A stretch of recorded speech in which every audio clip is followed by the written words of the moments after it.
Did you have any sleepers? I kind of forgot about sleepers. I did send some sleepers into Tyler, if we have those. Who'd you have?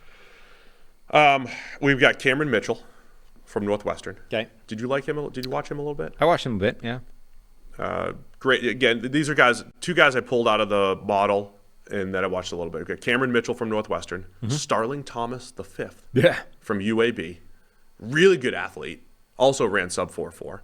Productive player. Were you surprised at the fact that somehow he's 6 foot tall? Yeah. Did I write anything on him? He looks tiny. There's a lot of players, like I always use the Tua example, just like Tua feels small on the football field, and I don't love seeing that. Yeah, he did feel kind of small. He's got pretty solid production. Good, moves well, flips his hips, everything. Yeah. Take a shot on him. There's a lot to like about him, except all the touchdowns he gives up. And then I did some one-play scouting. Oh. I put Eric Scott from Southern Miss on the sleeper list based off of two things. One-play scouting and the combine projection metric, whatever we decided to put that. So it's kind of two things. And then there's another guy I need to mention too. But Eric Scott had a play where at the Shrine Bowl, you watch Zay Flowers. And Zay, I could probably post this video online.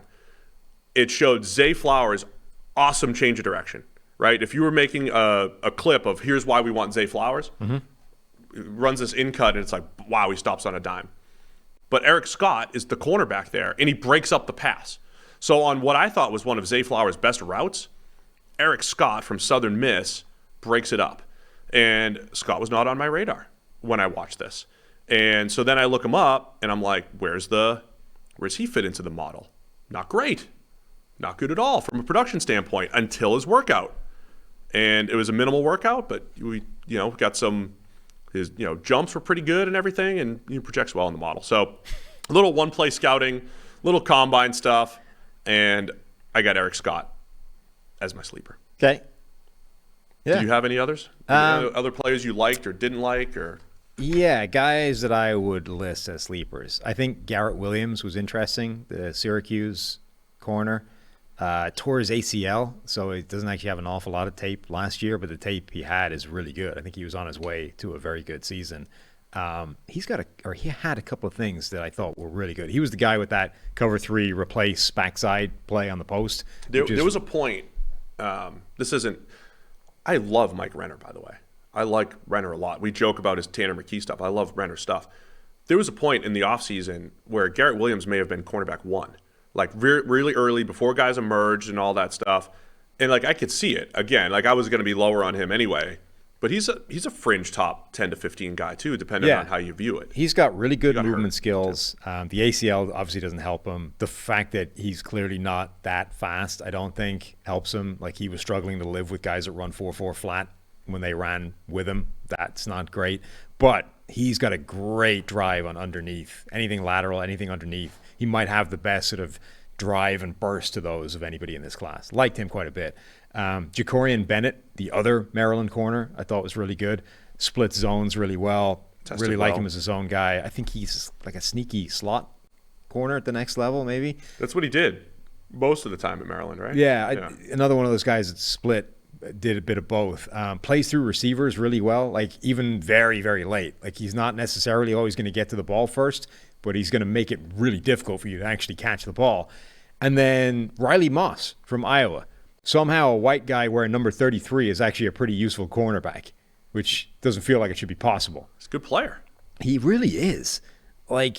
He can play. He's got absurdly good change of direction. He can adjust and regather himself on insanely fast, even when it looks like he's completely out of control and flailing. Guys will get him turned around, he'll flip his hips, the arms will go out like this, and you're like, that he's toast. And then somehow in a step and a half, he's completely regathered himself, and he's now got to make up, half a step of separation to get back in phase. That was really impressive. Obviously, as a walking cliche, he comes up and sticks his nose in and tackles really well, But we're going back to Jason Sehorn, right, as the last guy to legitimately play cornerback in the NFL for any period of time as a white corner. this might be the guy to break that run. Moss is going to do it. He's a good player. I like Riley Moss. I don't love everything. He feels like the guy who wasn't just at the catch point and lost all the time. Like the ball just somehow got through over and over and over again against Moss, but not enough that it killed him. My model likes him. Production was solid. The workouts, as you mentioned, I think everything was good. He plays that like Bama Sherman style, like butt to the sideline, off coverage and all that stuff. So he's a unique player, Riley Moss. I like him. I think I would rank him higher if you ask me maybe tomorrow, right? I mean, because we re-rank, changing my 8 through 15. So Moss, there's a world where Moss makes my top 15. One thing that I noticed on his tape that I think is probably explaining what you were saying in terms of the ball getting through sometimes. I don't know if it is a skill. I don't know if it's also massively luck driven, but he was beaten a lot on plays where there's a point during the route, when you're in man coverage and then you have to transition to, all right, I know what he's running now. I've got contact on the receiver, and now I got to transition to look for the ball, find the ball, make a play on the ball. If you time that just wrong, right, you end up looking for the ball right as it's arriving, and you end up basically taking yourself out of position right at the worst possible time. Yeah. Like it's literally the worst thing you can do if you time it wrong, because if you just stay looking at the receiver, you could make a play on the ball even if you have no idea when it's arriving. Or if you looked earlier, you'd be able to make a play on the ball as it's getting there. But if you time it wrong, you end up caught in the middle and getting nothing. And there were a load of plays for him where he just times it badly and the ball arrives right as he's turning to look for it, and it just sails right over his head. You know what I mean? And I don't know if that's like, did he just get really unlucky for a run, or is that like a problem? Yeah. I think intriguing prospect though, Riley Moss. Tyreek Stevenson from Miami. A lot of people are much higher on him. Again, my numbers kind of like him. I didn't love his tape. It was okay. You didn't like him at all. I don't think he can mirror off the line at all. I think he reaches, gets off balance. I kept letting receivers get behind him in zone. So we've got problems in man coverage off the line. We've got problems in zone coverage and anything going over your head. He felt to me like an athlete rather than a cornerback football player. Like he's got, who did he remind me of actually? Keely Ringo. No, he's got similar shuttle versus 40. Just now that I'm like describing it, I realize I've said these words about a corner in the past that I didn't like, and I can't think who it was. But like, he strikes me as a guy that's more athlete than football player. Yeah, he's there was a bunch of guys in this draft class where I only liked them in straight line situations. Yeah, and that was Stevenson, right? Accelerates downhill, straight line speed's awesome.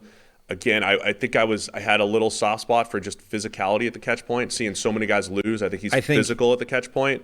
But again, anything lateral, or zone, overall didn't love Stevenson. One of my notes was anything one-on-one with no variables, he's fine. Anything with multiple threats, disaster. Yeah, that's about right.